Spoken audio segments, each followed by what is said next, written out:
जी please. जी जी जी जी जी जी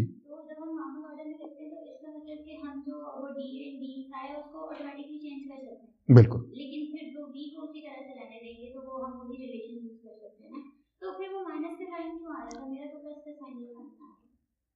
कहाँ पे minus और कहाँ पे आप कह रही हैं? हाँ, उसकी रीज़न ये थी कि जो वी बार है वो minus P slash plus M होता है और यू बार पी स्लैश। हाँ एग्जैक्टली, जब इंटीग्रेट करेंगे तो वो डालेंगे आप। तो एक्चुअली जो इंपॉर्टेंट चीज़ थी ना लास्ट लेक्चर में जो मैंने आपसे कहा था वो ये थी कि आप कैलकुलेट करेंगे q is equal to integral d3x, मैं इसको इस तरह रख लेता हूँ psi bar gamma zero psi, ठीक है ना, यही था ना। और साई के पास दो पार्ट्स थे, एक पॉजिटिव फ्रीक्वेंसी पार्ट था और एक नेगेटिव फ्रीक्वेंसी पार्ट था। एक्चुअली यही चीज लिखी हुई है which is equal to d3x j0 which is a function of x, क्योंकि यहाँ सारे जो हैं ये जो सारे साइज हैं ये एक ही स्पेस टाइम पॉइंट x के ऊपर थे।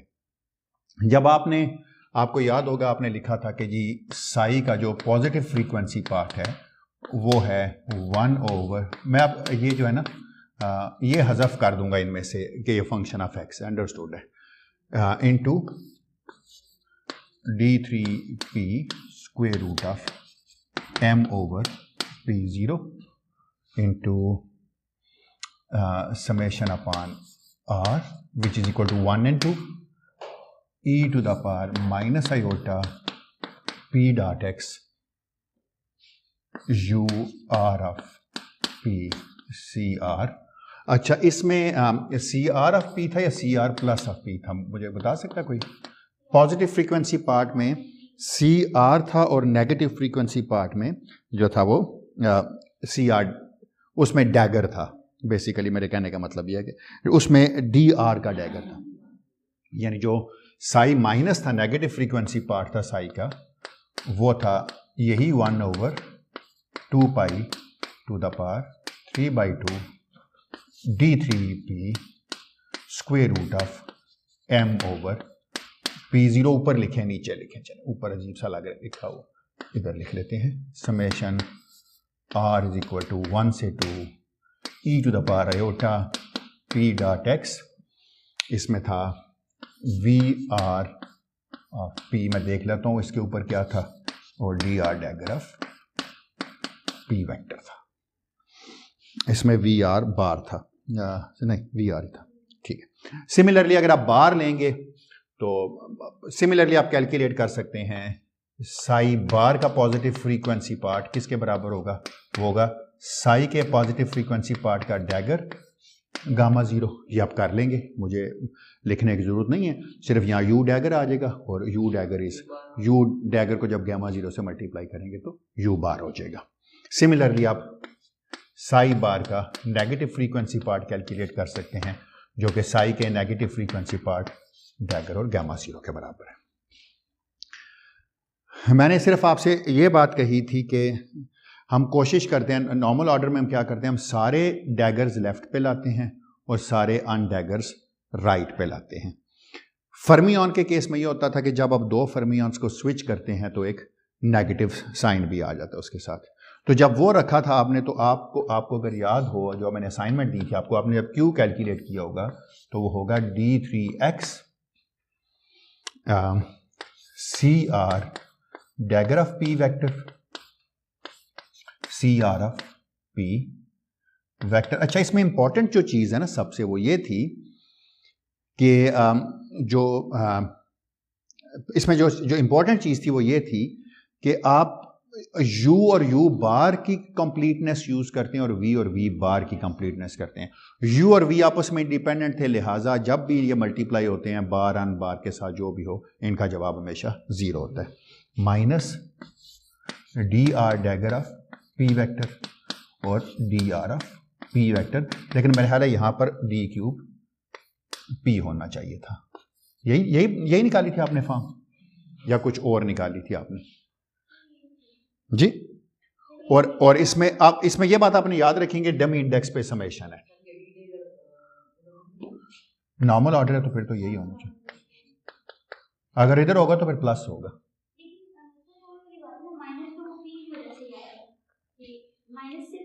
हाँ हाँ, इंटीग्रेशन वेरिएबल चेंज करेंगे तो माइनस साइन यहाँ पर कैलकुलेट करेंगे तो यही आएगा जवाब, डोंट वरी, अगर ना हो तो मुझे बताइएगा। हाँ, आप गामा जीरो से, आप एक बात आप ये याद रखिए, गामा जीरो एंटी कम्यूट करता है सबके साथ, तो अगर जब आप उसका एंटी कम्यूटेशन यूज करेंगे, यहां से ये लिखा हुआ है साइड डैगर, जब साइड डैगर बनाएंगे तो यहां डेफिनेटली माइनस आना चाहिए, और ये आना भी चाहिए। देखें जरा क्यों, इसको अगर आप ऐसे पढ़ें, Q is equal to integral D3P summation over R, अच्छा R की समेशन पे 1 और 2 ही है।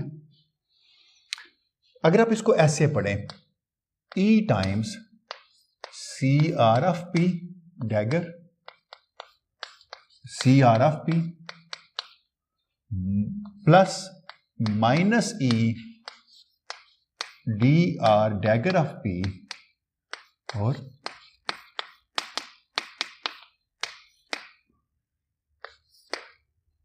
तो बड़ी सेंस बन रही है इस चीज की, अगर आप नोट करें तो ये कहता है ये जो चीज आपने लिखी है ये पार्टिकल के ऑपरेटर्स हैं, ये जो चीज आपने लिखी है ये भी पार्टिकल के ऑपरेटर है, लेकिन सिर्फ उसका चार्ज फर्क है। तो इसका मतलब है ये चार्ज के फर्क है दोनों में। अगर आप देखें यहां से तो पार्टिकल और एंटी पार्टिकल की सारी चीजें सेम हैं, सिवाय अगर उसके पास चार्ज है तो चार्ज के, और अगर चार्ज नहीं होगा तो कोई ऐसी चीज होगी जो मैग्नेटिक फील्ड के साथ डिफर कराएगी उनको। ठीक है, तो इसका मतलब यह है कि ये कह रहा है कि अगर एक इलेक्ट्रॉन है और एक पॉजिट्रॉन है जो उसका एंटी पार्टिकल है, इन दोनों का मास तो सेम है, इनके सारे क्वांटम नंबर्स बाकी जो इनसे जो चीजें से जुड़ी हुए हैं वो सेम है, सिर्फ और सिर्फ इनका जो चार्ज है वो फर्क है। चार्ज के फर्क की वजह से अगर एक लेप्टॉन होगा तो दूसरा उसका एंटी लेप्टॉन होगा। क्लियर हो गई ये बात? ये एक सबसे इंपॉर्टेंट कॉन्सिक्वेंस था जो मैंने लास्ट टाइम आपको असाइनमेंट दी थी उसका। हाँ, उस बिल्कुल, जब एक पार्टिकल अपना खुद का एंटी पार्टिकल होगा, जिस तरह न्यूट्रॉन वगैरह हैं, तो once you place it in a magnetic field it behaves very differently, क्योंकि न्यूट्रॉन जो है वो क्वार्क से बना हुआ है, and every quark has an internal magnetic moment.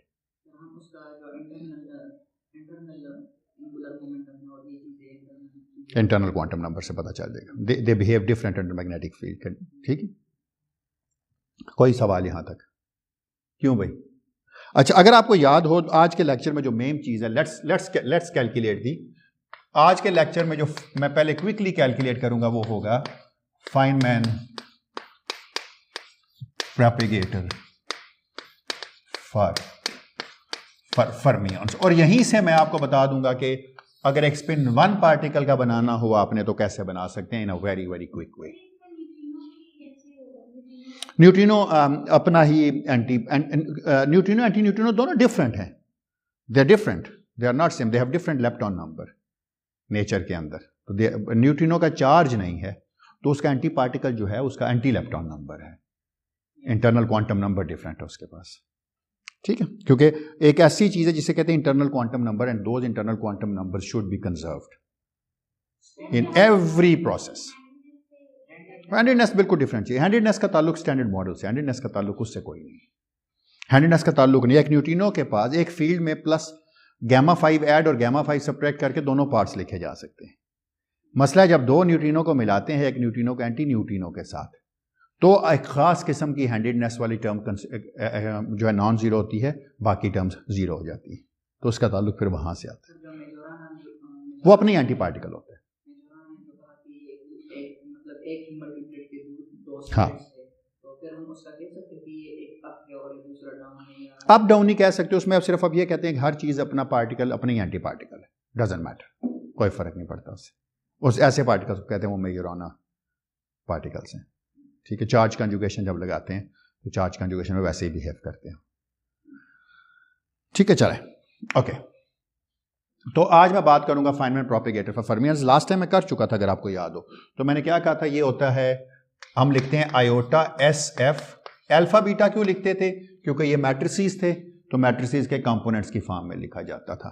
S alpha beta X minus x prime is equal to the time ordered of psi alpha x psi bar beta x prime. ऐसे लिखते थे ना हम, time order दो fields का जो different space time point पे होते थे उनसे हम लिख लेते थे फाइनमैन प्रोपिगेटर। अगर स्केलर का था तो यहां फाई फाई था, अल्फा बीटा नहीं थे। आप देखिएगा एस अल्फा बीटा रिलेट हो जाएगा डेल्टा के साथ बड़े आराम से। आज के लेक्चर में मैं पहले ये कैलकुलेट करूंगा। और ये टाइम ऑर्डर आपको याद करा दूं मैं जरा कि टाइम ऑर्डर है Sai alpha x psi bar beta ex prime, ये बराबर है Sai alpha x psi bar beta ex prime अगर टी जो है वो टी प्राइम से बड़ा है। याद है ना आपको ये बात? और यही चीज जो है ये बराबर है psi bar beta x prime psi alpha X अगर टी प्राइम बड़ा है टी से। लेकिन एक प्रॉब्लम है, यहां दोनों फील्ड्स को आपने स्विच किया ना, ये बोसॉन्स तो थे नहीं, इसके लिए इनकी स्विचिंग के साथ एक माइनस साइन आएगा। और ये माइनस साइन क्यों आ रहा है? क्योंकि ये फर्मियॉन्स है। ये बात क्लियर है? ठीक है, समझ आ गई कि क्यों माइनस साइन मैंने लगाया है अजर। उसके बाद हम क्या करते थे अगर आपको याद हो, विक्स थ्योरम, टाइम ऑर्डर से नॉर्मल ऑर्डर में चले जाते थे and every contraction leads to the propagator. तो अब विक्स थ्योरम हम दोबारा यूज करेंगे। आपको ये याद हो कि विक्स थ्योरम ये कहता है, अब दरम्यान में बाकी चीजें नहीं करूंगा ना क्योंकि वो हम स्केलर के लिए बहुत डिटेल से कर चुके हैं।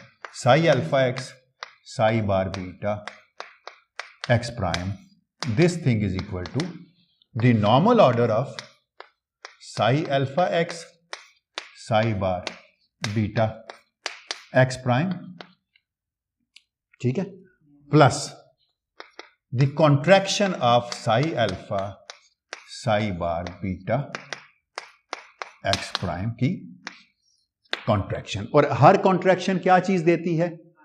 हर every contraction leads to the Feynman propagator where this thing is, ये बाय डेफिनेशन ये जो चीज है ये है, दिस इज बेसिकली, मैं यहीं पे लिख देता हूं ताकि वक्त और जगह दोनों बच जाए। This is equal to psi alpha x psi bar beta x prime की contraction. Contraction is the vacuum expectation value of this time ordered operator. अगर ये बोसॉन होते, स्पिन जीरो होते तो यहां वो डेल्टा बनता, स्पिन हाफ है तो यहां एस एफ, एफ फॉर मैंने फर्मियॉन लिख दिया या फाइनमैन लिख दिया, डजंट मैटर, जो मर्जी आप इसको कह लें। अच्छा, एक बात आपने जरूर याद रखनी है हमेशा, ऑलवेज रिमेंबर, मैं और भी चीजों को लिखूंगा लेकिन फिलहाल मैं एक चीज लिख रहा हूं और वो ये है कि अगर ये फील्ड एक जैसे हो, मैं इसके बाद दो डेफिनेशंस और लिखूंगा जो आपको याद रखनी होंगी। Sai alpha x psi bar beta ex prime, अगर ये बार ना होता तो इनकी कॉन्ट्रैक्शन यानी दोनों साइज की कॉन्ट्रैक्शन होती, डिफरेंट स्पेस टाइम पॉइंट पे बेशक होती या दोनों बार्स की होती, इनकी कॉन्ट्रैक्शन जो है वो जीरो देती, कुछ भी ना मिलता आपको, जवाब जीरो आता। वहां पर भी आपको याद होगा तो हमने कहा था contraction at same point zero है। यहां पॉइंट डिफरेंट भी हैं लेकिन फील्ड जो है वो सेम है, दोनों साइज हैं या दोनों साइड बार्स हैं, तो वो कॉन्ट्रैक्शन हमेशा जीरो देगी। नहीं, एक्स और एक्स प्राइम मुख्तलिफ भी हो सकते हैं, पॉइंट डिफरेंट भी हो सकते हैं, पॉइंट की मसला नहीं, दोनों फील्ड्स डिफरेंट है ना, दोनों साइज हैं, दोनों साइड बार्स हैं, जवाब जीरो आएगा कॉन्ट्रैक्शन का। बेशक करके देख लीजिएगा, जवाब जीरो निकलेगा। टाइम ऑर्डर में दोनों साइड बार्स रखें, जवाब जीरो निकलेगा। करके देखने की जरूरत नहीं है, कुछ चीजें मान लें, पेपर में दे दूंगा मैं, ठीक है, चले। अच्छा, मैं अब लिखता हूं बाय डेफिनेशन, जो एक्चुअली मैं सारे आयोटा पूरे रखना चाह रहा हूं वरना एंड पे फिर मसला बनेगा। Iota F alpha beta X minus ex prime, इसके अब डेफिनेशन यूज करते हैं। Zero time ordered Sai alpha x psi bar beta ex prime and zero. ठीक है भाई, ये सही है। इसको मैं कैसे लिख सकता हूं, कौन बताए? मैट्रिसेस हैं, नहीं मैट्रिसेस नहीं है, ये मैट्रिक्स के एलिमेंट्स हैं, ये एलिमेंट्स हैं।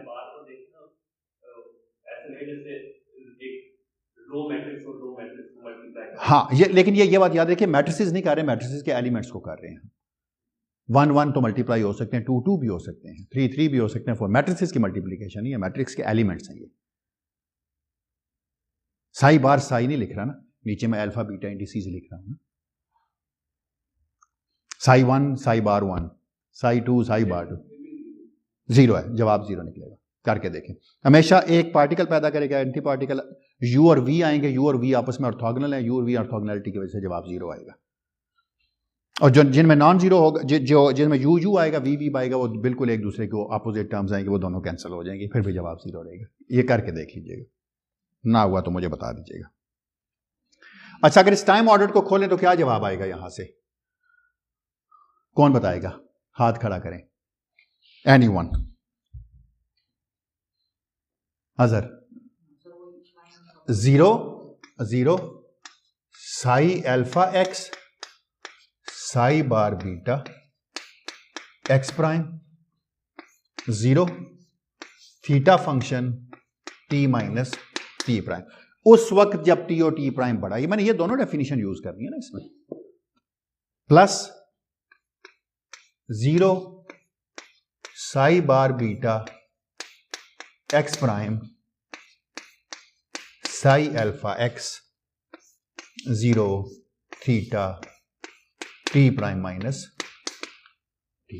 होगी ना दोनों डेफिनेशन यूज भाई, क्योंकि ये अगर वक्त बड़ा है पहले का दूसरे से तो टी थीटा फंक्शन, ये थीटा है वेट फंक्शन है ना, बता देगा करके इसका आर्ग्यूमेंट। और थीटा की डेफिनेशन याद है ना आपको, ये थीटा जो था, theta of any function tau, ये 1 था जब टाउ जो था वो ग्रेटर देन 0 था, और ये 0 था जब टाउ जो है वो लेस देन 0 था। एग्री करते हैं ना मेरी इस बात से? आप सही लिखा है ना? चलें जी, अब आप मुझे खुलवाएंगे, मैं क्या लिखूं यहां पर? आपके पास ये लिखी हुई है ना चीजें, साई वगैरह, साई प्लस साई माइनस। अच्छा गुड।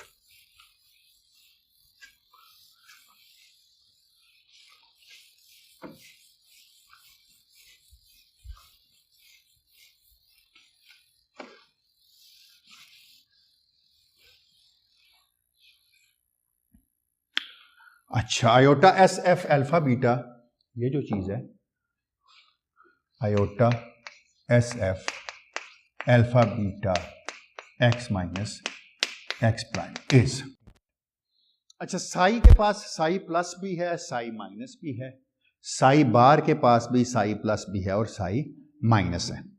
आपको याद है साई प्लस में सी आता है, साई बार प्लस में क्या आता है?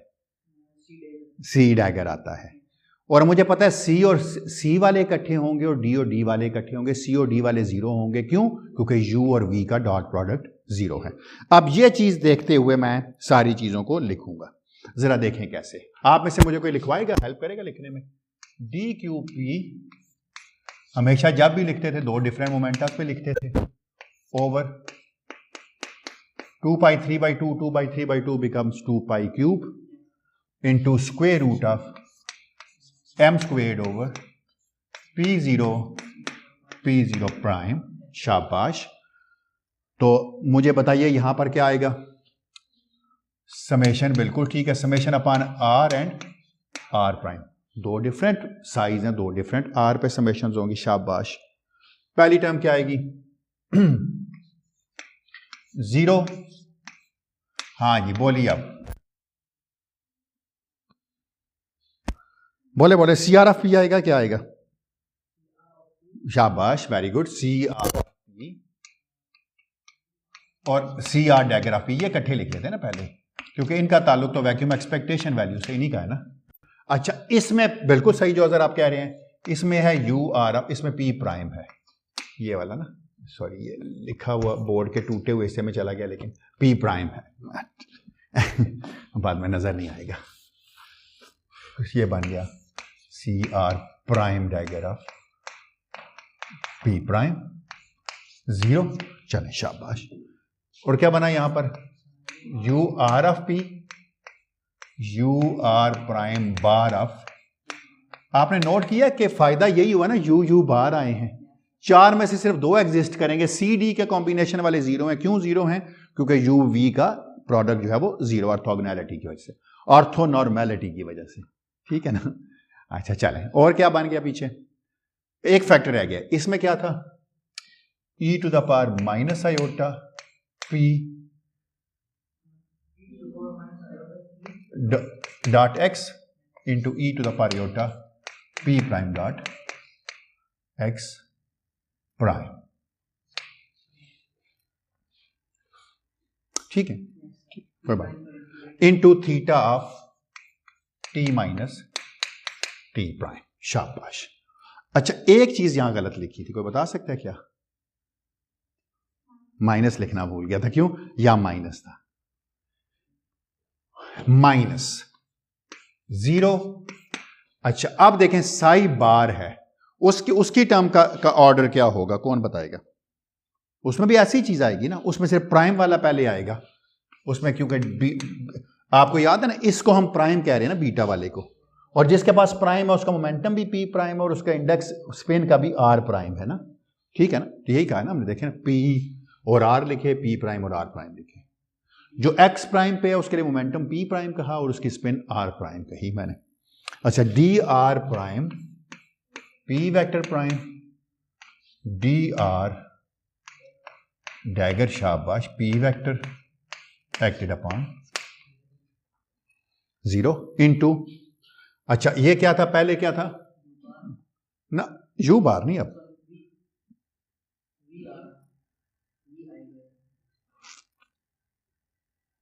बता दो क्या आएगा, वी आर आएगा। वेल ठीक है, बोलो बोलो, शाबाश। V R prime of P prime, शाबाश, वेरी गुड। और V R bar of P, हाँ यहां बोल लेना, अब पता चलेगा, अब पता चलेगा यहां क्या आएगा। जब मैंने घर पे भी किया तो गलत किया, इसी टर्म का उल्टा आएगा, minus iota P prime dot x prime e to the power iota P dot x और theta of t prime minus t. दोनों टर्म्स लिख दी हमने। अच्छा, अब आप चूंकि बड़े हो गए हैं, अब आप छोटे नहीं रहे, फील्ड थ्योरी के बिल्कुल आखिर में पहुंच गए हैं।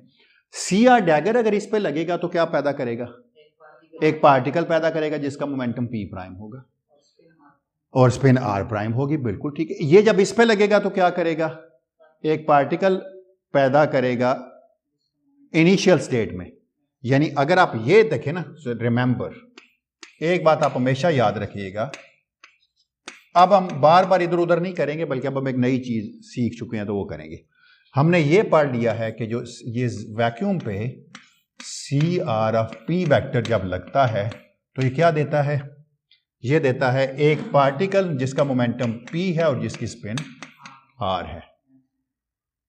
ये क्या करेगा, C R prime dagger of p prime जब किसी स्टेट पे लगता है 0 पे तो क्या देता है, एक पार्टिकल देता है जिसका मोमेंटम p प्राइम होता है और जिसकी spin r prime.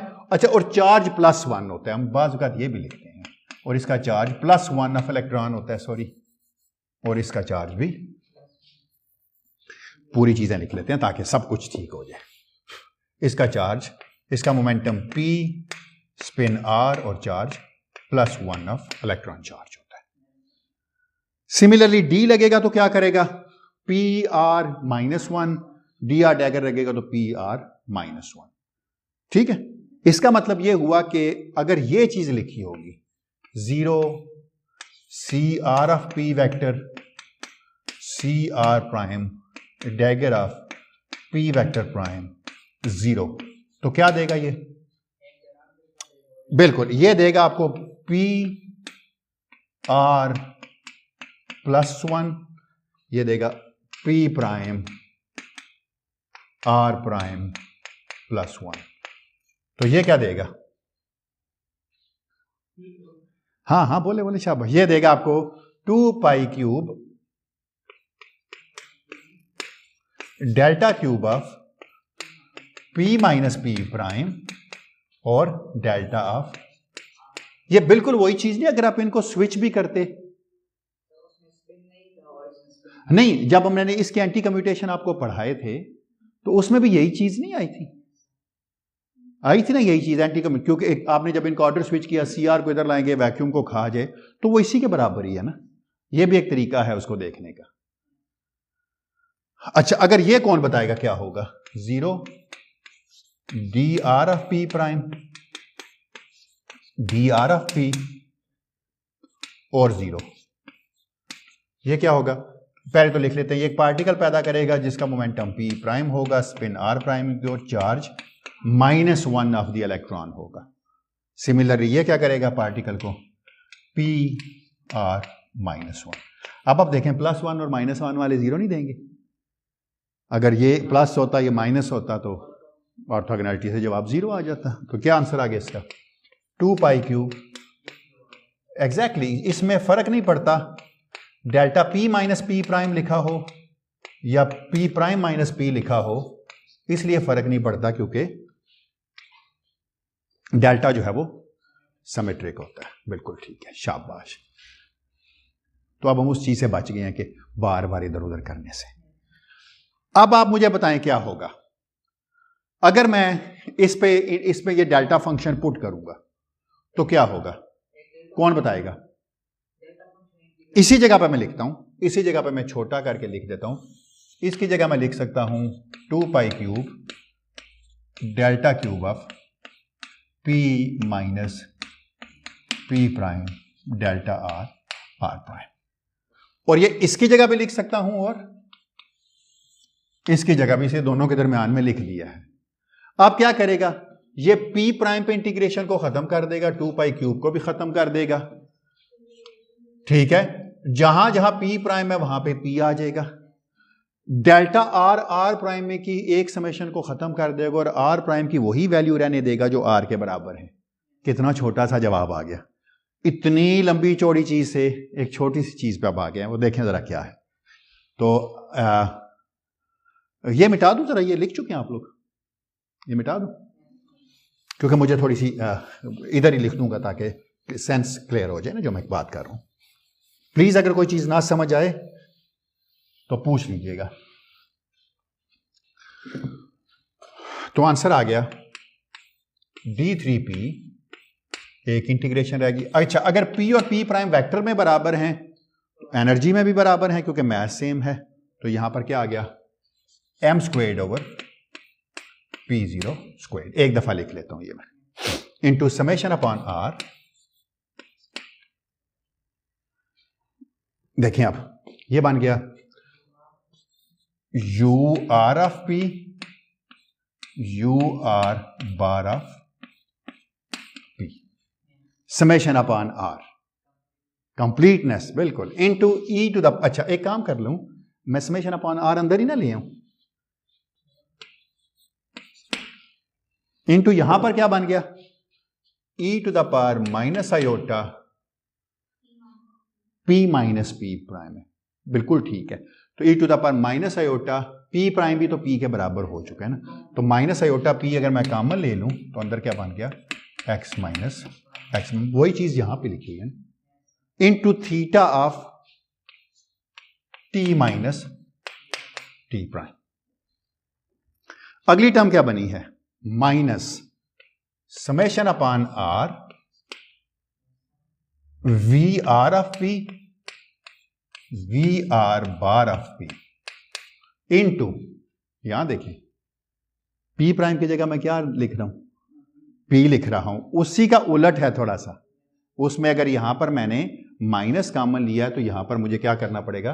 e to the power iota P dot x minus x prime लिखना पड़ेगा और यहां theta t prime minus t लिखना पड़ेगा। आ गया ना सारा कुछ? कोई प्रॉब्लम तो नहीं हुई यहां तक पहुंचने में? अगर हुई है तो बता दें,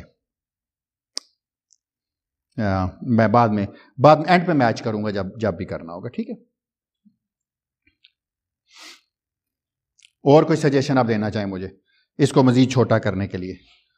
अच्छा, एक चीज मैंने सिर्फ कम लिखी है, वो पता क्या है, हम यहां 2 पाई नहीं यूज कर रहे थे। अगर आप सी आर डैगर को देखें ना तो यहां 2 पाई नहीं यूज कर रहे थे हम। आप बेशक जाके देख लीजिएगा उनके कम्यूटेशन, उसमें लिखते थे delta R prime delta Q P minus P prime. पता है क्यों मैं क्यों कह रहा हूं ये? चलें, ये कोई इतनी बड़ी मिस्टेक नहीं है, ये तो हमारी कन्वेंशन है, नॉर्मलाइजेशन है, तो कुछ नहीं मुझे मेहनत करनी पड़ेगी, सिर्फ यहां पर एक 2 पाई क्यूब लिखना पड़ेगा। तो वहां से आप 2 पाई क्यूब हटा लीजिएगा, ठीक है? तो वो हम ना फिर लिख भी देंगे वहां पर कि ये करेक्शन है, ठीक है? ये 2 पाई क्यूब क्यों चाहिए? ताकि ये लॉरेंट्ज इनवेरिएंट्स बन जाए, इसलिए। और मुझे कोई इसमें ट्रबल नहीं थी, ठीक है? अभी एक 2 का फैक्टर चाहिए, हाँ नहीं, लेकिन वो D4P बन जाता है ना, अच्छा लगता है लिखा हुआ, ठीक है? प्लीज वहां से 2 पाई क्यूब हटा लीजिएगा, जो मैंने यहां से मिटा लिया है। अच्छा, ये किसके बराबर है आप पता चलेगा। This is P slash plus M over 2M, याद है ना आपको बाय डेफिनेशन। ये किसके बराबर, प्रोजेक्शन शाबाश, ये किसके बराबर थी? Minus P slash plus M over 2M। देखें हर चीज बड़ी खूबसूरती से काट गई, ये M इस M से काट गए, बिल्कुल वही फैक्टर आ गया जो आप चाह रहे थे। वो देखें क्या बना है, this is equal to D3P over 2 pi cube 2P0, square root में नहीं आता तो खैर है, हमारे पास जो आ रहा है सो आ रहा है, इनटू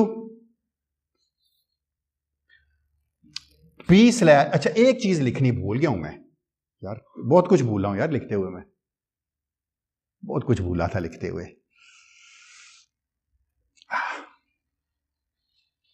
पता क्या भूला हूं?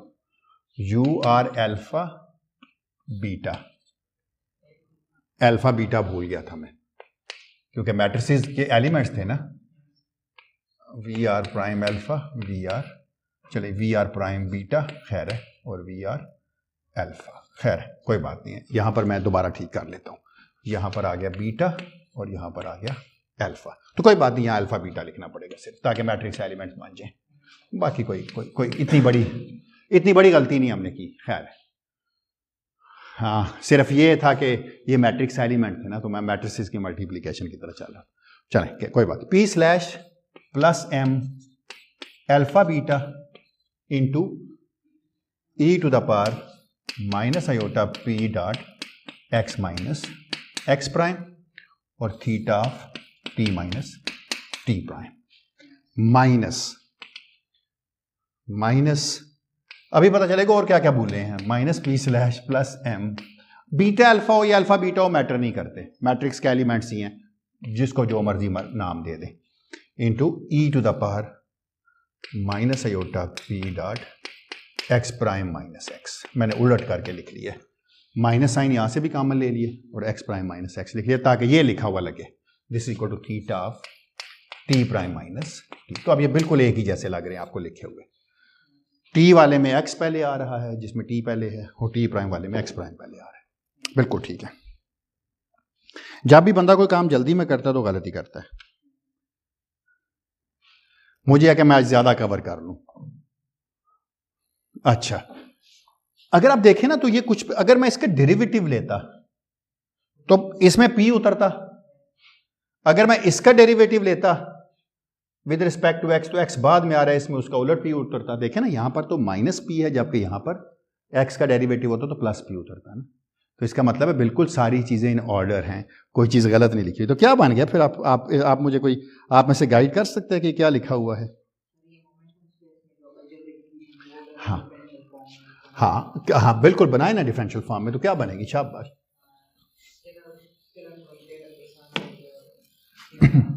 आप में से कितने लोग एग्री करते हैं कि यही चीज लिखी हुई है, ये कि this thing is equal to iota D slash plus M alpha beta into iota delta F X minus x prime. क्यों भाई? मैं सारी चीजें देख लूं, मैं सारी चीजें पूरी रख रहा हूं ना, ठीक है, बेशक देख लीजिए, इसका डेरिवेटिव लें विद रिस्पेक्ट टू एक्स, क्या उतरेगा minus iota P, minus iota P इस आयोटा के साथ मिलके प्लस पी बना देगा। इसका डेरिवेटिव लेंगे विद रिस्पेक्ट टू एक्स तो क्या उतरेगा आयोटा पी, क्योंकि यहां माइनस साइन है ना ऑलरेडी, ये देखें ना, ये माइनस और ये माइनस प्लस हो गया, आयोटा पी उतरा, इस आयोटा के साथ मिलके माइनस साइन दे देगा, वो ये लिखा हुआ है माइनस पी स्लैश एम, तो एम ही है। क्या सीखा यहां से आपने अभी तक, अगर आप नोट करें तो इसका मतलब है जो जिस इक्वेशन का सॉल्यूशन है स्केलर पे लगाने से, वो इक्वेशन जब आपने स्केलर पे के प्रोपेगेटर पे लगाई थी तो ऐसे लग रहा था जैसे उस चीज का प्रोपेगेटर बन गया। अब आप जिस चीज के मर्जी प्रोपेगेटर बनाते रहिए, इतना आसान तरीका आपने सीख लिया है। मैंने शुरू में क्या बात कही थी कि स्केलर और स्पिन जीरो में फर्क है स्पिन का, ये स्पिन का डेरिवेटिव है, यानी सॉरी ये वो डेरिवेटिव है, मैं गलत क्या गया, स्पिन का ये वो डेरिवेटिव है जो स्पिन हाफ पार्टिकल्स की इक्वेशन से आता है, वो यही iota D slash plus M psi, psi की जगह क्या चीज बन गई, ये प्रोपेगेटर। यही चीज आप फोटोन के साथ भी कर सकेंगे। क्या करेंगे, यही स्केलर प्रोडक्ट होगा, यहां पर उसका डेरिवेटिव आ जाएगा वेक्टर वाला, बिल्कुल एग्जैक्टली, और वेक्टर पार्टिकल की स्पिन के दो इंडिसेस आएंगे, वो देखिएगा जरा कैसे आएंगे, वो मैं आज ही आपको लिख के दिखा दूंगा यहां से। लेकिन अगर उससे पहले यहां तक कोई सवाल है आपका तो मुझसे आप पूछ ले। अच्छा, आपको याद है ना आयोटा डेल्टा एफ किसके बराबर था, iota delta F X minus ex prime, ये किसी को याद है किसके बराबर था? ये मोमेंटम रिप्रेजेंटेशन में जब हमने लिखा था तो हमने लिखा था ना डी फोर पी ओवर 2π4, शाबाश, e to the power minus iota p, मैं सारी चीजें साइन देख लूं ताकि x minus x dash iota over p squared minus, मैं नहीं लिखूंगा प्लस माइनस आयोटा एप्सिलॉन, क्यों पता है मुझे कि P square is not equal to M square. जब भी कोई प्रोपेगेटर होता है तो पार्टिकल ऑफ शेल होता है, वर्चुअल होता है, वर्चुअल पार्टिकल के मोमेंटम का स्क्वायर जो है उसके मास के स्क्वायर के बराबर नहीं होता। ठीक होगी बात, बिल्कुल सही, बिल्कुल बजा फरमाया आपने। अच्छा, अब मैं अगर इससे ये लिखना चाहूं iota S F X minus x prime, तो क्या करना पड़ेगा मुझे, iota D slash plus M इस पे लगाना पड़ेगा ना, एक दफा सीख लें ये भी क्या आता है आंसर, क्या आंसर आएगा, कौन बताएगा आप में से? जब इसका डेरिवेटिव लेंगे विद रिस्पेक्ट टू एक्स तो क्या उतरेगा, ये माइनस आयोटा पी उतरेगा ना, तो क्या आंसर आ जाएगा आयोटा इंटू, ओ सॉरी, इसको मैं लिख सकता हूं this is equal to d four p over 2π to the power 4 iota into minus iota p plus m into e to the power minus iota P dot x minus x prime और iota over P squared minus M squared. ठीक लिखा? क्यों भाई, ये क्या बन जाएगा, P slash बन जाएगा ना, तो क्या बन गया ये, so this is equal to integral d four p over 2π to the power 4 p slash plus M over P squared minus M squared into e to the power minus iota P dot x minus x dash. देखिए p slash में gamma है, gamma किसको represent करते थे, spin को, spin के matrices थे ना वो जो पॉली मैट्रिसेस की फॉर्म में लिखे थे, तो इसलिए यहां पर सिर्फ स्पिन का पार्ट आ गया आपके पास। याद आपको इसको हम क्या कहते होते थे, याद है किसी को क्या कहते थे हम? हाँ, ये जो चीज होती थी अगर आपको याद हो तो हम क्या देते होते थे इसको, डेल्टा एफ ऑफ पी भी याद है ना आपको, बिल्कुल उसकी देखा देखी, इसको नहीं कह सकते, कह सकते, अच्छा एक आयोटा नहीं लिखा मैंने यहां पर, ये वाला ये नहीं लिखा था, इसको नहीं लिख सकते आयोटा एस एफ पी या एस एफ पी, जो भी कहना चाहें आपकी अपनी चॉइस है। तो मैं क्या देता हूं, S F of P is equal to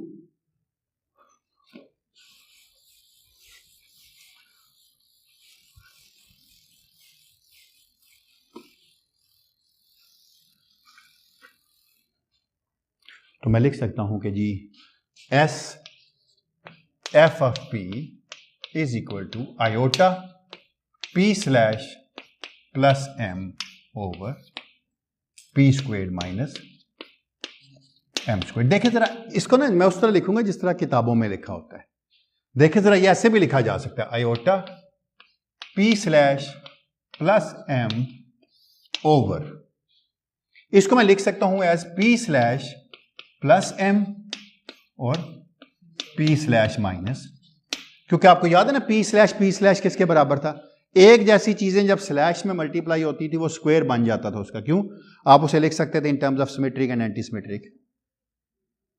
तो ये क्या बन गया फिर अब आपके पास?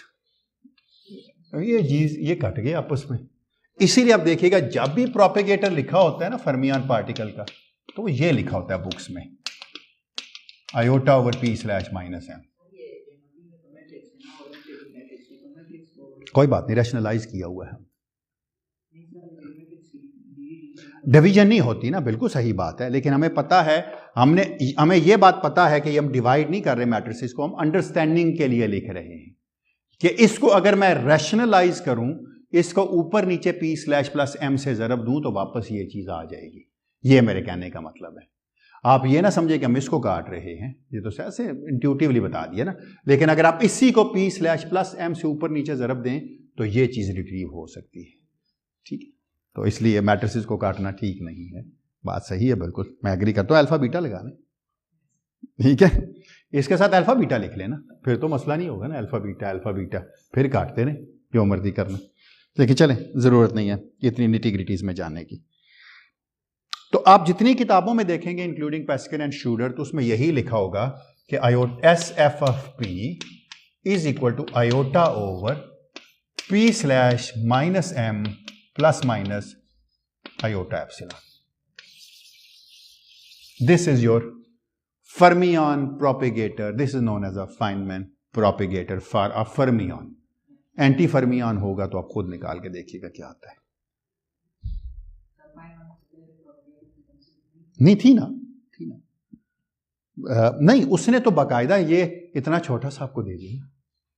फाइनमैन ने बड़ा खूबसूरत तरीके से बताया था, एक जगह से दूसरी जगह। स्केलर फील्ड में हमने जब ये जिक्र किया था तो हमने पढ़ा था कि उससे पहले लोग विक रोटेशन करते थे, बहुत कुछ। He has given many things in the Feynman rules, तो इसलिए हम इसको कहते थे फाइनमैन प्रोपेगेटर डायरेक्टली थे, वरना सारी कैलकुलेशन करके निकालना पड़ता था ना। उसने डायरेक्टली कह दिया था कि ये फाइनमैन प्रोपेगेटर। कोई सवाल? अभी तक जितनी क्वांटम फील्ड थ्योरी पढ़ी है मैं सिंगल लैग्रांजियन में लिख सकता हूं। देखिएगा जरा क्या बन गया वो लैग्रांजियन जो आपने अभी देखा है। अच्छा, अब आप मुझे बताएं सिर्फ एक छोटी सी चीज, इससे पहले मैं आगे चलूं। अगर मैं आपसे कहूं कि आप मुझे प्रोपेगेटर लिख के दें दो वेक्टर फील्ड्स का, बहुत से लोग कह रहे हैं ना क्यूईडी में क्या होगा, ये अब क्यूईडी बन सकती है आराम से। अभी मैं एक थ्योरी बनाऊंगा उससे। अगर मुझे आप कहते हैं कि जी ये चीज लिख के दिखाएं मुझे, zero time ordered of vector field किससे जाना जाता है? इसका मतलब है उसके पास एक इंडेक्स होता है जो 4 इंडेक्स होता है फोटॉन के लिए, ए म्यू होता है ना। इधर एक इंडेक्स होता है जिसे कहते हैं ए न्यू एक्स प्राइम। और आपको पता है वेक्टर पार्टिकल के पास पोलराइजेशन होती है। एक वेक्टर पार्टिकल को, ट्रस्ट मी, आप इस तरह सोच सकते हैं कि एक वेक्टर पार्टिकल का फील्ड एक यूनिट वेक्टर के साथ मल्टीप्लाई करके किसी स्केलर को आ सकता है, और ये 4 यूनिट वेक्टर है जिसको कहते हैं पोलराइजेशन है।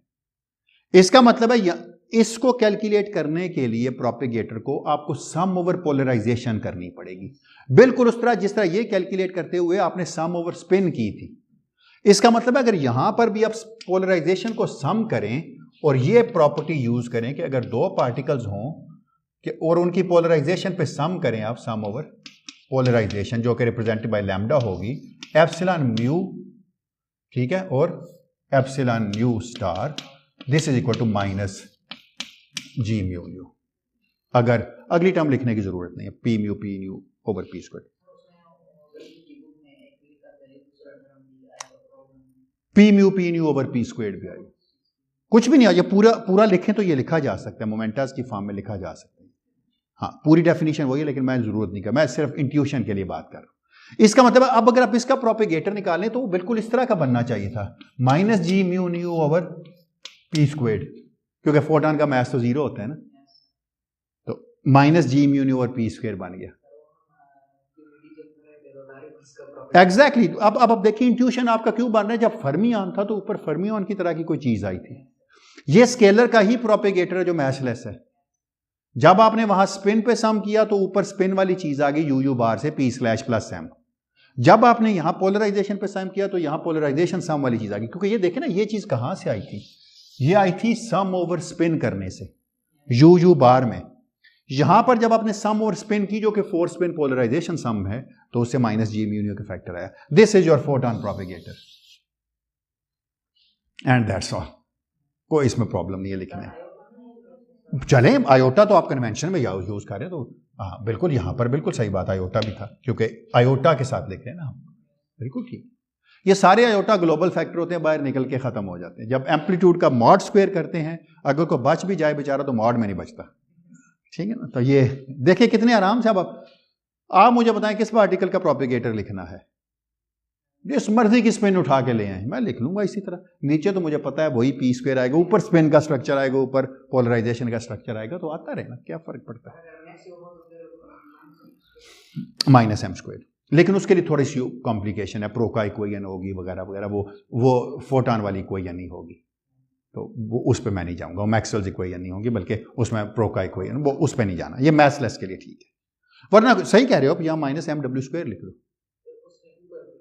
P square P mu nu over m डब्ल्यू स्क्वायर आ जाएगा। इसलिए फोटॉन में मैंने लिखा p nu over P square, देखा क्योंकि पी स्क्वायर तो जीरो था, मैंने जानबूझ के लिखा ना, क्योंकि ये गेज डिपेंडेंट है। फिर जब क्यूईडी में आते हैं तो गेजेस आ जाती हैं, वो गेज टर्म्स होती है, गेज हम ऑलवेज फिक्स कर सकते हैं कैलकुलेशन में, तो उसको बाहर निकाल के फेंक लेंगे, कोई बात। तो ये देखें, अब जो चीज मैं अब करने जा रहा हूं उसमें एक छोटी सी चीज को बदलेंगे तो क्यूईडी बन जाएगी, एक छोटी सी चीज को, तो वो मैं उस पर आता हूं अभी। यहां तक कोई सवाल? इंट्यूशन क्लियर होगी कि क्या हुआ यहां पर? पी स्लैश प्लस एम जो है वो आया है डिराक इक्वेशन से, जी म्यू न्यू वाला आया है पोलराइज, ये पी स्लैश प्लस सम आया जब when we have done spin sum, spin half particle के लिए, और ये उस वक्त आया when we have done the spin sum या polarization sum for the massless vector spin one particle. कोई क्वेश्चन यहां तक किसी का?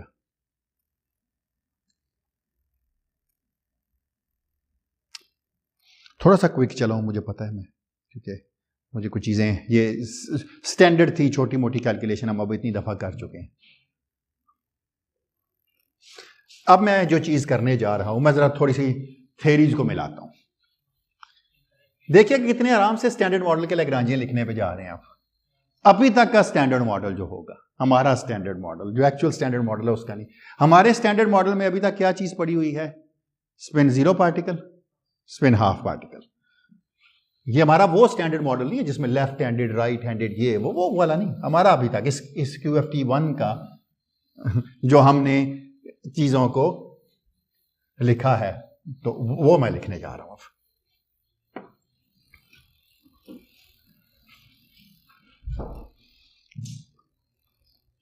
जल्दी आ गए हो?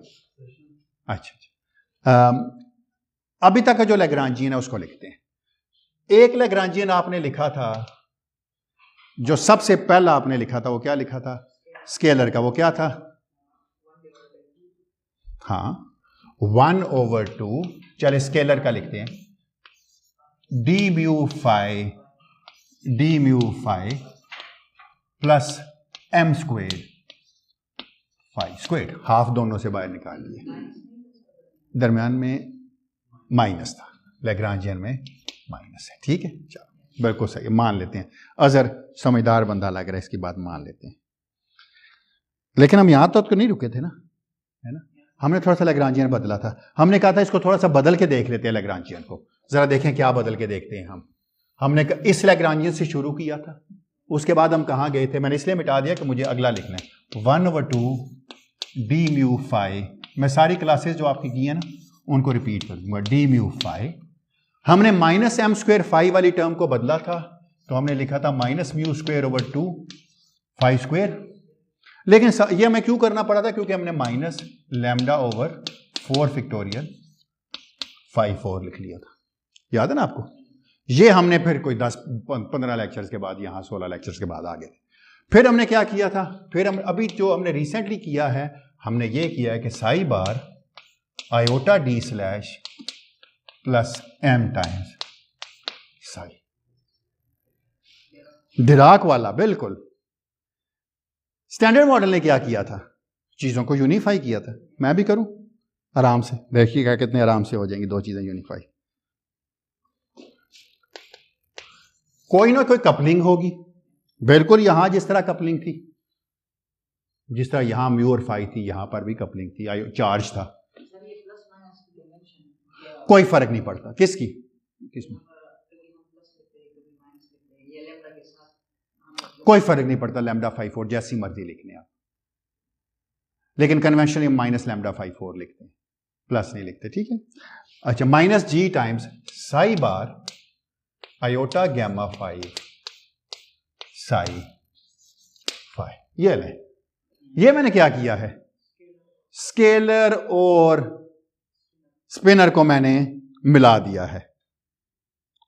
अच्छा, एक चीज से गलत लिखे थे, iota D slash minus M था। कुछ चीजें गलत हो रही हैं लेकिन खैर है, ठीक है, अब सही। आयोटा डी स्लैश में, क्योंकि पार्टिकल की इक्वेशन बनानी थी ना हमने। अच्छा ठीक है, बिल्कुल सही है। क्या किया? दो चीजों को यूनिफाई नहीं कर दिया। और कपलिंग क्या है? जी आयोटा जी, और वर्टेक्स पे मैट्रिक्स क्या आ रहा है? गैमा 5। That's all. क्यों गैमा 5 की जरूरत पड़ी थी? ये एक कॉलम रो मैट्रिक्स था, ये कॉलम मैट्रिक्स था। मल्टीप्लिकेशन के लिए दरमियान में कोई ऐसी चीज चाहिए थी जो रो और कॉलम को मल्टीप्लाई कर सकती। ये कौन सी थ्योरी है? अब आप ये ना कहिएगा कि ऐसी थ्योरी आपने कभी जिंदगी में नहीं देखी। क्या करते हैं, क्या करते हैं?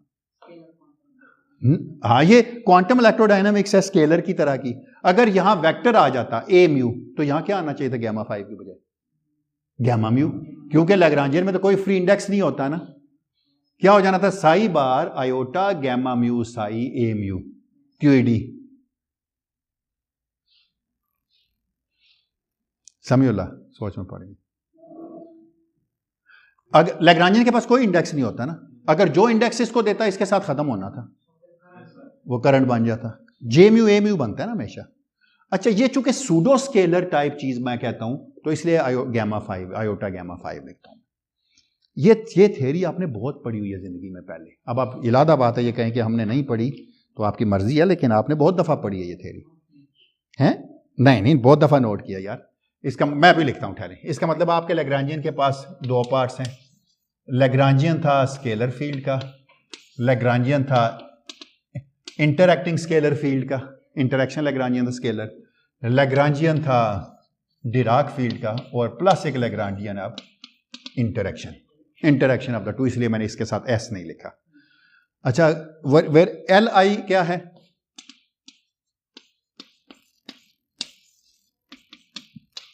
Minus G psi bar of X. अब मैं लिखता हूं iota gamma 5 psi of x phi of X. क्या मैंने किया है? लोकल बनाया है ना, सारे एक ही पॉइंट पे होते हैं ना, क्योंकि लैग्रांजियन तो लोकल है यहां पे। इंटरएक्शन हैमिल्टोनियन लिखना चाहूं तो क्या लिख लूंगा? पाई फाई डॉट माइनस एल। कोई डॉट तो है ही कोई नहीं है यहां पर, तो इसका मतलब है कॉन्जुगेट मोमेंटम 0 होगा। जब कॉन्जुगेट मोमेंटम 0 होगा तो हैमिल्टोनियन लैग्रांजियन के माइनस के ही बराबर है। तो this is equal to minus L I. क्यों? क्योंकि पाई 0 है, कॉन्जुगेट मोमेंटम साई डॉट नहीं है और फाई डॉट भी नहीं, तो ये किसके बराबर आ गया? G times psi bar of x iota gamma 5 psi of x phi of x. यार ये थ्योरी आपने बहुत दफा देखी है। आज प्रेजेंटेशन है ना आपकी पार्टिकल फिजिक्स की, मैं पूछूंगा ये कौन सी थ्योरी है। वहां उसने क्या भी दिया? स्केलर क्यूईडी है, स्केलर क्यूईडी है ना।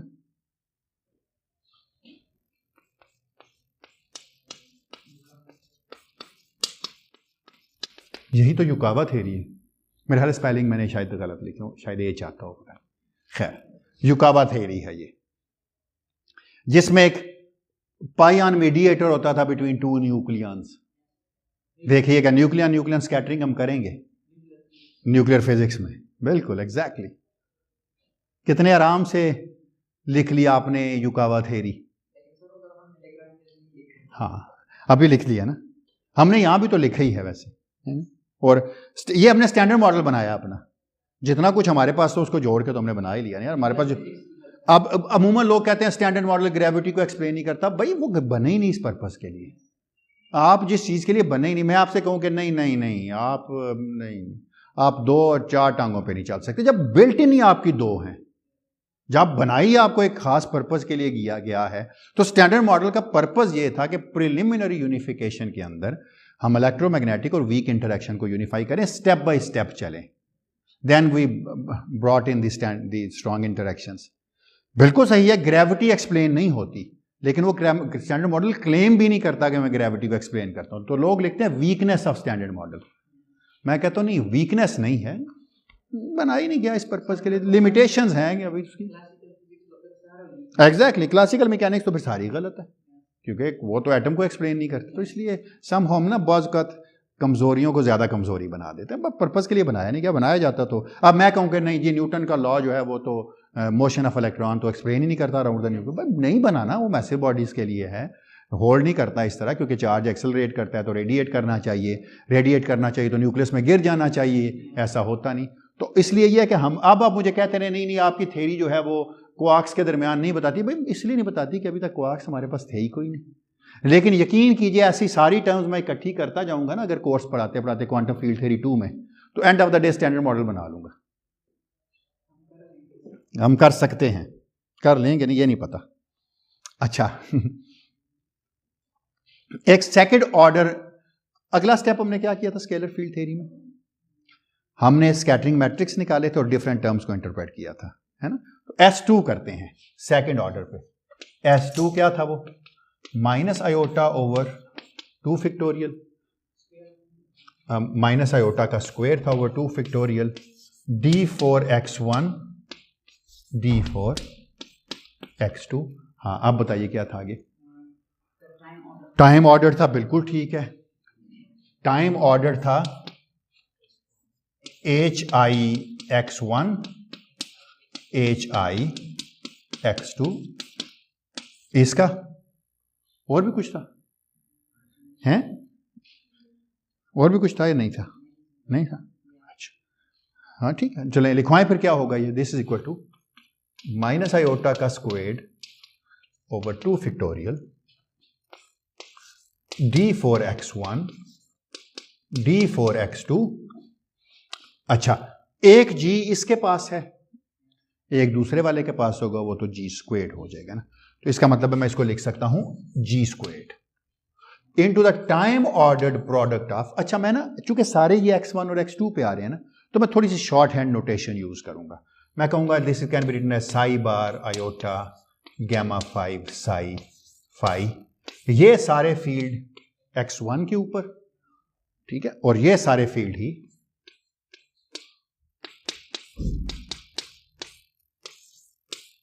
x2 के ऊपर। अभी भी ठीक लिखा। आप क्या करना था, अगला स्टेप क्या होता था, हमें क्या करना था, टाइम ऑर्डर को खत्म करना था और टाइम ऑर्डर से नॉर्मल ऑर्डर में जानना था। तो कोई आप में से मुझे गाइड करेगा कि क्या करूं मैं।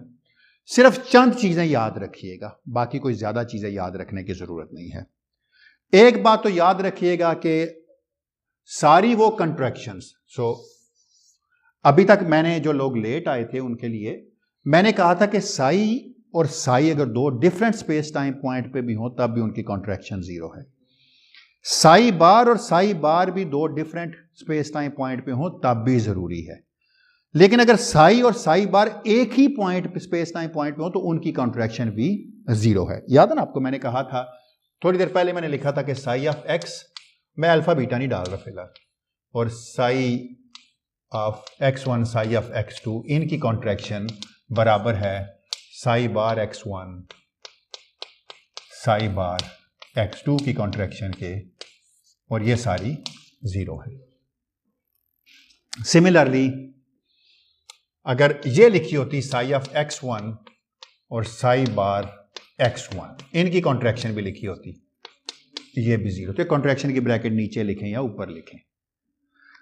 आप में से मुझे सोच के बताए विद आर्ग्यूमेंट इसकी कॉन्ट्रैक्शन क्या होगी, साई ऑफ साई की फाई के साथ।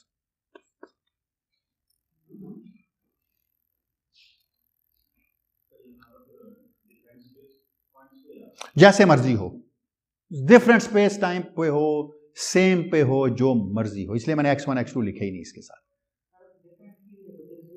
0 होगी बिल्कुल, क्यों? क्योंकि एक फर्मियोनिक फील्ड है, एक बोसोनिक फील्ड है, दो डिफरेंट स्टैटिस्टिक्स को बिलोंग करते हैं, दोनों की कॉन्ट्रैक्शन कुछ मीनिंगफुल चीज दे ही नहीं सकती, इसलिए इसकी कॉन्ट्रैक्शन 0 होगी। ये 5 इक्वेशंस जो मैंने आपको लिख दी है, क्वांटम नंबर लेके जाता है ना दूसरे के पास। ये देखा नहीं, iota d slash plus m था, स्केलर वाला स्केलर ही रहा, तो इसलिए बिल्कुल ये चीज नहीं आएगी। ठीक है, चलें जी, अब लिखवाइए। अब आपके पास लैग्रांजियन लिखा हुआ है, अब मुझे आप इससे टर्म्स लिखवाइए, क्या बनेगी, कौन बताएगा? टाइम ऑर्डर खुलवाएं जरा, कौन बताएगा?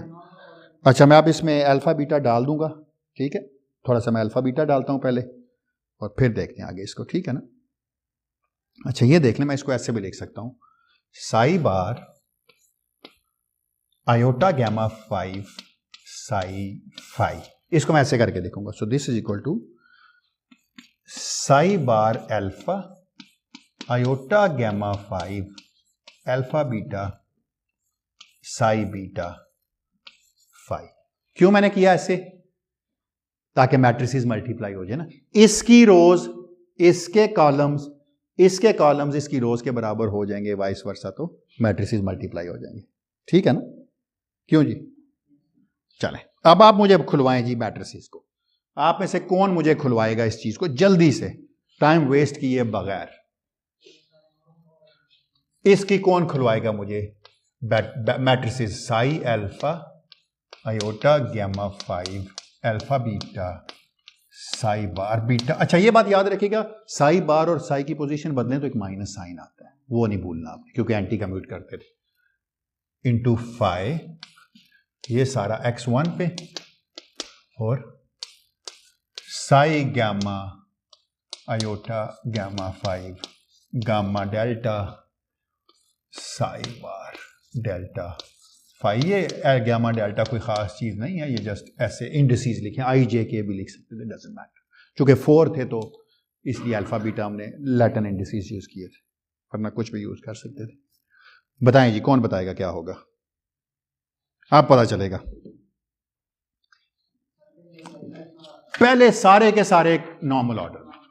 सो फर्स्ट टर्म तो ये होगी कि जी सारे नॉर्मल ऑर्डर में psi alpha iota gamma 5 alpha beta psi bar beta phi x1 पे, और क्या होगा? Psi gamma iota gamma 5 gamma delta psi bar delta.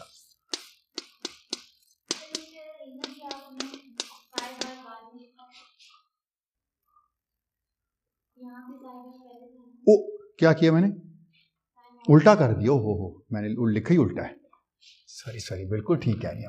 Order ये था ना, साई बार, बिल्कुल वो यहाँ गलत लिख दिया आपने, सही कहा। अब आपको अंदाजा होगा मैं देख के लिखने में कितना बुरा हूँ, है ना। मुझे कोई चीज़ देख के लिखनी पड़े ना, तो मेरा दिमाग और हाथ बया के वक्त नहीं चल सकते। मैं ऐसे टीचर्स को बड़ा एडमायर करता हूँ जो देख के लिख लेते हैं, उनका दिमाग की कोऑर्डिनेट मेरी नहीं है, मैं देखूँ तो लिख नहीं सकता, लिखूँ तो देख नहीं सकता। और ये मैंने आप उसको डेमो भी दिया आपको। अच्छा, अगली टर्म क्या होगी, कौन बताएगा? कोई से दो फील्ड कॉन्ट्रैक्ट कर देते हैं, पहले ये वाले अच्छे लगते हैं ना कॉन्ट्रैक्ट करना, ये और ये दोनों फाई कॉन्ट्रैक्ट कर लेते हैं, plus phi x1 phi x2, ये कॉन्ट्रैक्टेड हो गए, स्केलर प्रोपेगेटर बना ना, psi bar alpha iota gamma 5 alpha beta psi beta x1 पे, psi bar gamma iota gamma 5 gamma delta psi delta x2 पे। इसको टर्म को क्या देते हैं, टर्म 2। ये पहली टर्म है, ये दूसरी टर्म है। अगला काम क्या करूं, अब पता चलेगा आप लोगों की जहानत का। किसको कंट्रैक्ट करूं? ना ना ना, सारे क्यों जीरो होंगे? डिफरेंट स्पेस टाइम पॉइंट पे तो जीरो नहीं होंगे ना, जब साई साई बार होंगे तो। अब मैं क्या करता हूं, पहले इस साई को, इस साई बार को इस साई से कॉन्ट्रैक्ट करता हूं। कितने उछल के आएगा? 2, तो कोई फर्क नहीं पड़ेगा, वो कोई फर्क नहीं। तो क्या आ गया, plus psi bar alpha of x1 psi delta of x2 इनकी अच्छा कॉन्ट्रैक्शन में ऑर्डर मैटर नहीं कर रहा था, याद है ना आपको, मैंने पहले ही कहा था आपको ये। बाद में बना लेंगे माइनस प्लस साइन वाला, खैर है। बाकी क्या बच गया, नॉर्मल ऑर्डर किसका बन गया, iota gamma 5 alpha beta psi beta phi x1 into psi bar gamma iota gamma 5 gamma delta और यहां फाई नहीं, फाई, हाँ फाई एट x2। इसको क्या देते हैं, 3a टर्म। मैंने क्यों 3a कहा इसको, ऐसा भी तो हो सकता था ना कि ये दोनों आपस में कॉन्ट्रैक्ट हो जाते, इसमें भी एक फाई और एक साई बच जाता, तो ये एक जैसी टर्म थी ना। प्लस अगली टर्म क्या लिखूं, कौन बताएगा? अगली टर्म क्या लिखूं जी? साई बीटा, हाँ बोले बोले चले, साई बीटा, हाँ बोल दे x1 Sai bar gamma x2 इनकी कॉन्ट्रैक्शन, शाबाश, ये सही कॉन्ट्रैक्शन है। ये उलट है तो इसके साथ एक माइनस साइन लगाना पड़ेगा। इनटू क्या बना, psi bar alpha iota gamma 5 alpha beta phi. ये प्लीज घर जाते ही आज ना इस लेक्चर को एक दफा करके देख लीजिएगा, क्योंकि इसमें इंडिसेस आगे पीछे करना, तो अगर हफ्ते बाद देखेंगे ना तो कुछ समझ नहीं आएगी। आयोटा गैमा 5 गामा डेल्टा और साई डेल्टा फाई x2, इसको मैं क्या देता हूं, दिस इज 3b। ये भी ऐसी टर्म है। अगली टर्म क्या क्या करूं, कौन बताएगा? बता दे हैं? नहीं बाकी क्यों जीरो, अभी किधर जीरो हुई भाई, दोनों तो कॉन्ट्रैक्ट हो सकते थे ना। आप देखें ना, इसको मैं कॉन्ट्रैक्ट रखता और दोनों फाई को कॉन्ट्रैक्ट, इसके साथ भी दोनों फाई कॉन्ट्रैक्ट हो जाते, इसके साथ भी दोनों फाई, एक फर्मियन प्रोपेगेटर एक बोसन प्रोपेगेटर, ये भी आ सकती थी टर्म। चलें ये भी लिखते हैं।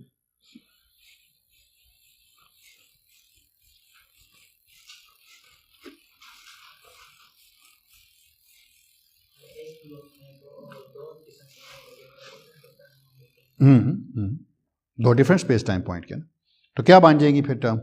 मैं जल्दी से लिख देता हूं, प्लीज आप देख लीजिएगा, क्योंकि एक्सप्लेन मैंने कर दिया। अब इसके साथ ये फाई कॉन्ट्रैक्ट हो गया और इसके साथ ये फाई, तो 4a और 4b दो टर्म्स बन गई। वो क्या बनेगी, टाइम है अभी। आपकी अगली क्लास कितने बजे? ओ खैर, फिर तो टाइम। 5x1 अगली टर्म है ये, ठीक है, प्लस 5x1 5x2 इनकी कॉन्ट्रैक्शन साया बार अल्फा, प्लीज बोल दें हाँ।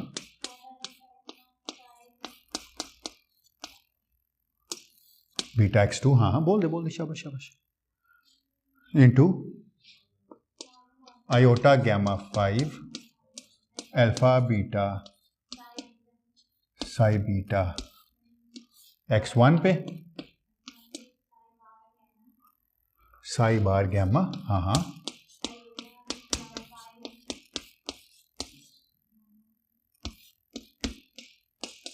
इसको मैं कह देता हूं ये 4a टर्म है। अगली टर्म क्या बन गई, प्लस 5x1 5x2 x2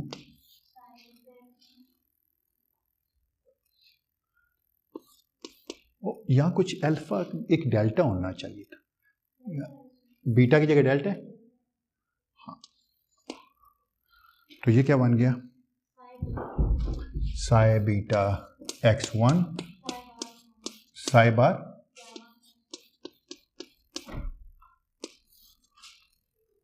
हाँ जी, यहां बोल दें क्या आएगा, साई बार अल्फा, ठीक है, आयोटा गैमा 5 x1 हाँ जी, आयोटा गामा 5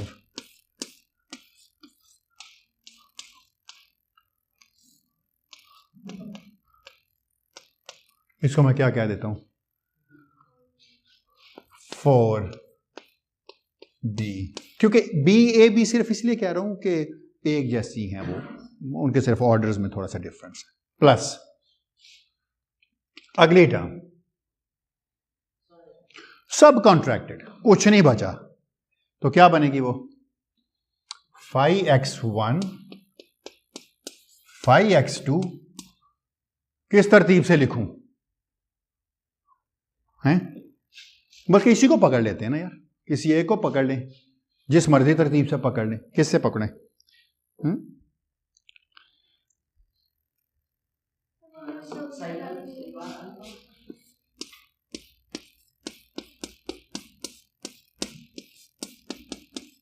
जिस मर्जी तरतीब से पकड़ लेंगे, फर्क नहीं पड़ेगा, दोनों का ऑर्डर एक ही है। और क्या रहेगी,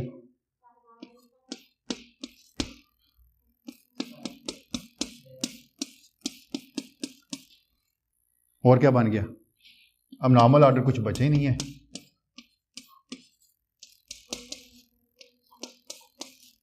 कोई नॉर्मल ऑर्डर के लिए गैमा मैट्रिक्स में तो स्पेस टाइम है ही नहीं, ऑपरेटर है ही नहीं, तो कुछ नहीं बचना। बड़ा लंबा चौड़ा काम आपने किया और आपने बहुत कुछ बनाया, सब में कॉन्ट्रैक्शन, बिल्कुल ठीक, थैंक यू, बिल्कुल सही। अच्छा, अगर आप देखें तो आपने अपने जो एस मैट्रिक्स था उसको 5 टर्म्स में कन्वर्ट किया, कुछ गलत कर दिया मैंने, वो इसमें भी आएगा, सारी कॉन्ट्रैक्टेड में।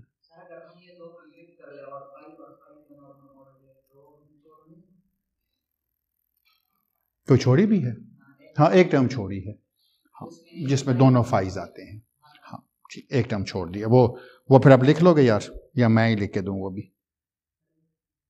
लिख दूं, चलो लिख देता हूँ, चले लिख देता हूँ। इस टर्म से पहले एक टर्म और होनी चाहिए थी, प्लस, वो आप लिख लेते हैं, plus psi beta x1 Sai beta x1, सही कह रहा है अजहर बिल्कुल, और साई बार गैमा x2, और इसकी कॉन्ट्रैक्शन है, और psi bar delta, psi bar alpha x1 psi delta x2, और आयोट जी, और अच्छा, हालांकि ये रखने की जरूरत नहीं थी, iota gamma 5 alpha beta iota gamma 5 gamma delta 5x1 5x2, इसको टर्म नंबर 6 कह देते हैं, क्योंकि इसको हम कह देते हैं टर्म नंबर 5, क्योंकि एंड पे हम वो टर्म लिखते थे जिसमें कोई कॉन्ट्रैक्शन नहीं होती थी। बस अब डिफरेंट टर्म्स को 1 बाय 1 अंडरस्टैंड करना है जी, नहीं ये भी कॉन्ट्रैक्शन, ये डिफरेंट स्पेस टाइम पॉइंट पे ना, ठीक लिखा यार। इसका मतलब आपका जो एस मैट्रिक्स था सेकंड ऑर्डर पे, उसमें एक फर्स्ट ऑर्डर टर्म थी, एक पहली टर्म हमने लिखी, एक दूसरी टर्म लिखी है ना, और दूसरी इस तरह लिखी थी कि उसमें भी एक ही टर्म थी, है ना, दूसरी में, और तीसरी में क्या था, एस जो थर्ड टर्म थी उसमें एक ए टर्म थी, और थर्ड टर्म में एक बी टर्म थी। सिमिलरली एक फोर्थ टर्म थी जिसमें ए भी थी, और एक फोर्थ टर्म थी जिसमें बी भी थी, और एक सेकंड ऑर्डर पे फिफ्थ टर्म थी, और एक सेकंड ऑर्डर पे, हर टर्म जो है ना वो एक फिजिकल प्रोसेस को करस्पॉन्ड करती है। ये हमने पढ़ा था कि एवरी सिंगल टर्म जो हमने यहां लिखी है इसके करस्पॉन्डिंग कोई ना कोई फिजिकल प्रोसेस है। कोई एक मैं आज लिख देता हूं, बाकी मैं कल लिखूंगा। 2 लिख देता हूं आज, 2 बाकी फिर कल उन पे आगे चलेंगे, ताकि आप देखिएगा क्या खूबसूरत खूबसूरत डायग्राम्स बनेंगी। यहां पर सबसे पहले पहली टर्म को देखते हैं, मैं मिटाता नहीं हूं उसको। यहां पर let's take S first of 2, पहली टर्म क्या बनी वो, माइनस आयोटा का स्क्वेयर ओवर 2 फैक्टोरियल, ठीक है, d4x1 d4x2 g स्क्वेर्ड,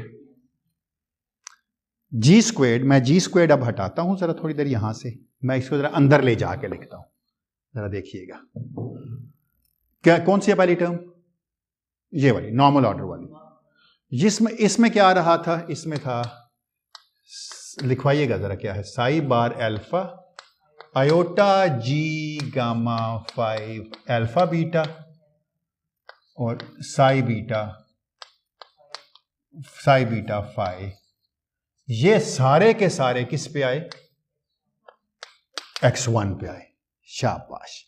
अगली क्या बनी, दूसरी टर्म क्या थी, psi bar gamma iota g gamma 5 gamma delta psi delta 5, सारी टर्म।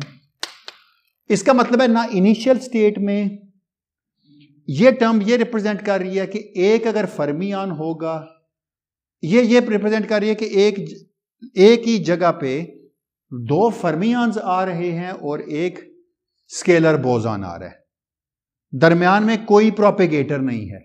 इसका मतलब अगर इसके करस्पॉन्डिंग में डायग्राम बनाता, खोलता पार्टिकल्स को लगा के, तो इसमें एक पार्टिकल था, दूसरा पार्टिकल था, ये थे क्या, वो बाद की बात होगी। ये फर्मियान के लिए मैं सॉलिड लाइन बनाऊंगा और स्केलर के लिए मैं, इसका मतलब इसमें अभी मैंने फाइनमैन रूल की बात नहीं की। ये कहता है ये सारे पार्टिकल एक पॉइंट पे आएंगे और उसी पॉइंट से फिर चले भी जाएंगे। ये तो कांटेक्ट इंटरेक्शन बन गई ना एक किस्म जी स्क्वेयर के ऑर्डर की, है ना, यही बनी है ना। इसके करस्पॉन्डिंग तो डायग्राम ऐसे ही लग रहा है जैसे ऐसी डायग्राम ही होगी, और तो कोई भी नहीं बनेगी ना। क्या ख्याल है, कुछ गलत कह रहा हूं या ठीक कह रहा हूं, सही कह रहा हूं ना। SF2 में क्या होगा, इसमें कौन बताएगा क्या होगा, एक अगर इस डायग्राम को देखें तो क्या लगता है जी, स्केलर प्रोपेगेटर है, 2 फर्मियान है, एक x1 पे है, दूसरा किस पे है, x2 पे, है ना। इसका मतलब है इस जो सेकंड के लिए बनेगी डायग्राम वो किस तरह की बनेगी, वो कहते हैं एक फर्मियान है, दूसरा फर्मियान है, कौन सा आ रहा है कौन सा जा रहा है बाद में फाइनल रूल बताएंगे। इनके दरमियान में क्या है, एक स्केलर प्रोपेगेटर है जो x1 से x2 तक ले जाता है, देखें ना, x1 से x2 तक। अगर इसमें मैं टाइम एरो इधर बनाऊं कि x1 जो है ये अगर टाइम एरो, तो इसका मतलब x1 छोटा है x2 से, इसका मतलब कोई चीज इधर से प्रोपेगेट की और इधर चली गई, बन गई ना ये वाली। ये है युकावा थ्योरी, यही थी, 2 न्यूक्लियन के दरमियान में एक पाइऑन एक्सचेंज होता है। 2 मिनट सर दे दीजिए सर। अच्छा, अगर यही फोटॉन होता तो क्या होता, यकीन करें कुछ भी ना करना पड़ता मुझे, यहां वेवी लाइन बनानी पड़ती, स्क्यूडी बन जाती। ठीक है, तो आज 2 टर्म्स को ही रखते हैं।